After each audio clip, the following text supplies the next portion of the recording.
हमारे देश के एक ऐसे पुलिस ऑफिसर जो एक राज्य के पुलिस मुखिया भी रहे और जिन्होंने कभी ऐसी परिस्थितियों से ऊपर आए जहां पर लोग अपने आप को सरवाइव नहीं कर पाते हैं, लेकिन राज्य का पुलिस मुखिया होने के बावजूद अचानक से उनमें इतना परिवर्तन आना कि वो अपने सर्विस से बीआरएस ले लेते हैं और इस तरह से भागवत कथा में लग जाते हैं, सनातन धर्म के प्रचार प्रसार में लग जाते हैं। वो बड़े सौभाग्य की बात है कि आज हमारे बीच हैं, हमारे दादरा नगर हवेली में आए हैं। तो ऐसे सज्जन और महान व्यक्ति से मिलने का अवसर हमें प्राप्त हुआ है। आज हमारे साथ गुप्तेश्वर पांडे जी हैं जो देश के माने आईपीएस ऑफिसर रहे हैं और आज एक कथावाचक के रूप में पहचाने जाते हैं। देश ही नहीं विदेशों में भी अपने पुलिसिंग का कार्यों की वजह से जाने जाने वाले अब आज विदेशों में भी अपने कथावाचक के रूप में जाने जाते हैं। इसी क्रम में वो दादरा नगर हवेली आए हैं। दादरा नगर हवेली के एक ऐसे दूरस्थ गांव में वो कथा कर रहे हैं जहां पर लोग जाना भी पसंद नहीं करते हैं। तो हमारे बीच गुप्तेश्वर पांडे जी हैं जो एक यहाँ पर भागवत कथा कर रहे हैं। 9 दिन की होने वाली इस भागवत कथा में लोग भारी संख्या में आ रहे हैं और बड़े ही आश्चर्य होकर इस बदलाव को देखते हैं कि ऐसे पुलिस ऑफिसर में जो कथावाचक हो गया। तो गुरुजी आप ये बताइए ये बदलाव कहाँ से आया? देखिए, पूर्व जन्म का संस्कार होता है, सबका प्रारब्ध होता है, अचानक ये सब होता नहीं है। देखने में तो लगता है ऊपर से कि अचानक हुआ, अचानक कुछ नहीं हुआ। जन्म से बचपन से संस्कार था, ब्राह्मण घर में पैदा हुआ, बचपन से पूजा पाठ का संस्कार था, संस्कृत पढ़ने का सौभाग्य हुआ और प्रारब्धवश पुलिस की नौकरी में आ गया, प्रदेश का डीजीपी भी रहा। और लेकिन मेरा जो मूल संस्कार था वो यही था और वो मुझे खींच करके लाया। अब सनातन की सेवा कर रहा हूँ। देखो, ये सिल्ली गांव है, दादरा नगर हवेली जिसको कहते हैं, आदिवासी बहुल क्षेत्र है। यहाँ भोले भाले आदिवासी भाई रह रहे हैं और इन लोगों के बीच में धार्मिक चेतना उत्पन्न करने का काम, सनातन में इनकी आस्था को दृढ़ करने का काम मैं कर रहा हूँ।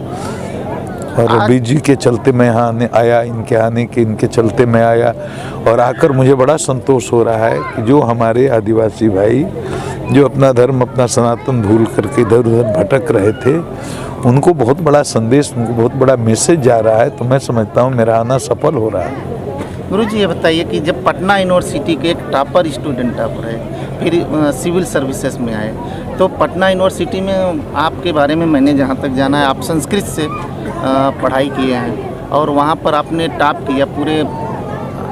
इस तरह से एक टॉपर स्टूडेंट होने के बाद फिर सिविल सर्विसेज में आने के बाद फिर इसके बाद बड़े बड़े राजनेताओं के साथ बैठने और देश के बड़े बड़े आईपीएस अफसरों को दिशा निर्देश देने के बाद इस बदलाव के बारे में जो आया उसके बाद आपके सर्विस के दौरान जिस तरह से आपको एक निर्देश दिया गया कि आप बीआरएस ले लो और फिर इसके बाद राजनीति ज्वाइन कर, उसके बारे में आप देखो, हमको एक ही बात कहना है, जीवन का, आदमी का लक्ष्य अंतिम क्या है ये तो सबको अपने तय करना होगा। लेकिन शास्त्र कहते हैं कि जीवन का अंतिम लक्ष्य ये है ईश्वर को प्राप्त करना। और देसी भाषा में एकदम ठेठ बात करूं तो जीवन का लक्ष्य आनंद प्राप्त करना। कोई दुखी नहीं होना चाहता। आनंद इस संसार में नहीं है, संसार असत्य है, ये माया से बना हुआ है। अगर आनंद आपको चाहिए, अगर शांति चाहिए, अगर संतुष्टि चाहिए तो उसका एक ही रास्ता है, आपको भगवान के शरण में जाना पड़ेगा। किसी को कई जन्मों तक ये बात नहीं समझ में आती है, किसी को कई जन्मों के बाद आ जाती है। जब जिसका प्रारब्ध होगा उसको समझ में आएगी, लेकिन एक न एक दिन करना होगा। यही ये मेरे पूर्व जन्म के प्रारब्ध हैं, संस्कार हैं कि हमको बहुत जल्दी ये बात समझ में आ गई कि जीवन का अंतिम उद्देश्य है भगवान के चरणों की शरणागति। और हमको समझ में आ गई और हमने अपना मुंह घुमा लिया भगवान की तरफ, संसार पीछे छूट गया। अब मैं सनातन की सेवा कर रहा हूँ। भगवान की शरणागति है, भगवान को पाने के लिए साथ साथ भजन, उनके गुणों का, लीला का गायन ये करता रहता हूँ। सनातन की सेवा महीनों से जिस तरह से रामचरितमानस को लेकर कुछ उसमें लिखित चौपाइयों को लेकर गलत इंटरप्रिटेशन किया जा रहा है, उसके बारे में आपका क्या कहना है? हमारा कहना है कि चेतना के जिस स्तर से, ध्यान से सुनिए और समझने की कोशिश कीजिए, चेतना के जिस स्तर से शास्त्रों का प्रणयन हुआ है, चेतना के उसी स्तर से शास्त्रों को समझा जा सकता है। आप सोचिए, गोस्वामी तुलसीदास 78 वर्ष की आयु में, साधुओं की एक भाषा होती है कि आपने कितनी नौका भर ली। कोई कहेगा हमने 1 नौका भर ली, हमने 2 नौका भर ली। नौका भरने का मतलब 99 करोड़ 99 लाख 99,999 भगवान नाम जप को कहते हैं 1 नौका भरना। माने 1 अरब भगवान नाम जप, मैंने 1 नौका भरी। तो ऐसी 9 नौका भरने के बाद, यानी 9 अरब भगवान नाम जप करने के बाद, साक्षात हनुमान जी का दर्शन होने के बाद, साक्षात शिव जी का दर्शन होने का बाद, साक्षात चित्रकूट में श्री राम लक्ष्मण सीता का दर्शन होने के बाद, शिव जी की कृपा से उनके आदेश पर श्री रामचरितमानस का प्रकाशन किया। रचि महेश निज मानस राखा, शिव जी ने इसकी रचना की, शिव जी ने इसका नाम भी रामचरितमानस रखा। तुलसीदास ने तो केवल इसका प्रकाशन किया। तो चेतना के जिस स्तर से रामचरितमानस का प्रणयन हुआ है, तो कोई रजोगुणी चेतना वाला व्यक्ति, तमोगुणी चेतना वाला व्यक्ति अगर उसकी व्याख्या करेगा, समझने की कोशिश करेगा, तो कैसे समझेगा? देखो, तमोगुण प्रधान चित्त में ज्ञान का प्रवेश नहीं है, रजोगुण प्रधान चित्त में ज्ञान का ठहराव नहीं।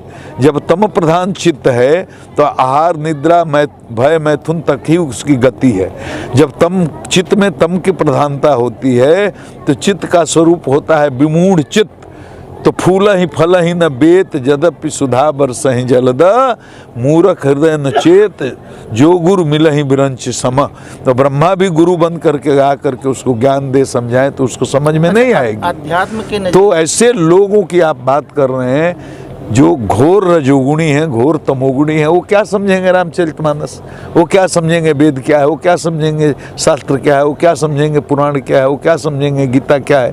तो ऐसे जो रजोगुणी लोग हैं, मैं तो और हमको आपको सबको ईश्वर से उनके कल्याण की प्रार्थना करनी चाहिए। उनसे बहस करने लायक है नहीं। हमसे बहुत टीवी वाले, सैकड़ों टीवी वालों ने हमसे कांटेक्ट किया, इस पर आप बोलिए। हमने कहा कि मूर्खों की बात का जवाब देना क्या जरूरी है? ऐसे घोर रजोगुणी तमोगुणी लोगों की बात का उत्तर देना क्या जरूरी है? जिसकी जो चेतना का स्तर है वहाँ से वो समझ रहा है। और लोग अपने बाप को तो गाली भी देते हैं, पीटते भी हैं, ऐसे भी लोग हैं ना भाई। आप एक प्रदेश के पुलिस मुखिया भी रहे हैं, और कानून की नज़र में ऐसे लोगों के खिलाफ किस तरह से कार्रवाई की जानी चाहिए? देखो, कानून में क्या विधान है ऐसे लोगों पर कार्रवाई करने के? अब बताओ, अपने बाप को कोई घर में गाली देता हो बेटा तो उसका क्या करोगे? माँ बाप की इज्जत नहीं कोई करता हो तो उसको क्या करोगे? नालायक पुत्र भी तो होते हैं ना भाई। ये कानून की बात तो वकील से पूछिएगा, पुलिस अफसर से पूछिएगा। मैं अब कोई पुलिस अफसर नहीं हूँ, न मैं कोई अधिकारी हूँ, न मैं कोई वकील हूँ। मैं तो एक सनातन का सेवक हूँ। मैं ये कह रहा हूँ, ऐसे लोगों को अज्ञानी समझकर मेरी समझ से क्षमा कर देना चाहिए। बहस कर करके उनका महत्व हम बढ़ा रहे हैं, उनको प्रसिद्धि दे रहे हैं, उनकी उपेक्षा कर देनी चाहिए, इग्नोर कर देना चाहिए। अभी कुछ दिन पहले एक सर्वधर्म सभा हुआ था जिसमें ये कहा गया कि मनु जो थे वो कहीं न कहीं आदम ही थे। तो इस प्रश्न पर आप देखिए, हमने तो इसका जवाब दे दिया शुरू में कि चेतना का जो स्तर है, चेतना के उस स्तर से आदमी, कोई कहता है कि मनु आदम थे, कोई कहता है अल्लाह ओम है, कोई कहता है कि, अब कोई कुछ भी कह सकता है, तो कहने की क्या बात है? कैसा रहेगा और देश किस दिशा में जा रहा है? देखो, ये सब राजनीतिक सवाल आप पूछ रहे हैं कि ज्योतिष के सवाल पूछ रहे हैं कि आप आध्यात्मिक सवाल पूछ रहे हैं, ये मुझे नहीं पता। अगर आप राजनीतिक प्रश्न पूछ रहे हैं तो राजनीति से मेरा एक आध्यात्मिक, अब तो आप एक आध्यात्मिक नेता हो, एक ऑफिसर नहीं हो, तो आध्यात्मिक नेता होने के नाते आप ये बताइए कि आप उस पर अपनी सहमति करते हैं? जो सनातन की सेवा करेगा और सनातन के प्रति सच्ची निष्ठा रखेगा, आस्था रखेगा, उसका मंगल होगा। चलो नारायण के पास गए, भगवान ने कहा भाई मैं तो मारूंगा नहीं, मेरा चेला है, मेरा भक्त है ही पहले का, उपाय बता दूंगा। दधीची महाराज के पास जाओ, उनकी हड्डी मांगो, उनकी हड्डी अगर दे दें, उसी से जो वज्र बनेगा, अस्त्र बनेगा, उसी से ये मारा जाएगा और कोई उपाय नहीं है। देवता आए दधीची जी के यहाँ, दधीची जी ने अपने हड्डी का दान दिया, उसी हड्डी से वज्र बना। उसी वज्र को लेकर इंद्र भगवान युद्ध में गए वृत्रासुर से लड़ने के लिए। तो वृत्रासुर को युद्ध के मैदान में उस दधीची की हड्डी से बने हुए वज्र में ही मनमोहन के दर्शन होने लगे, नारायण के दर्शन होने लगे।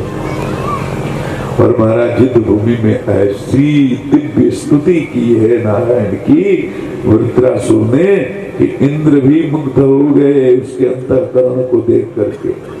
इतना सुंदर दिव्य स्तुति की है महाराज। इसके पहले श्लोक में दासत्व है, दूसरे में विरह है, तीसरे में प्रेम है, चौथे में सत्संग है, और महाराज इसको अर्थ धर्म काम मोक्ष ये भी बोलते हैं कुछ रसिक संत।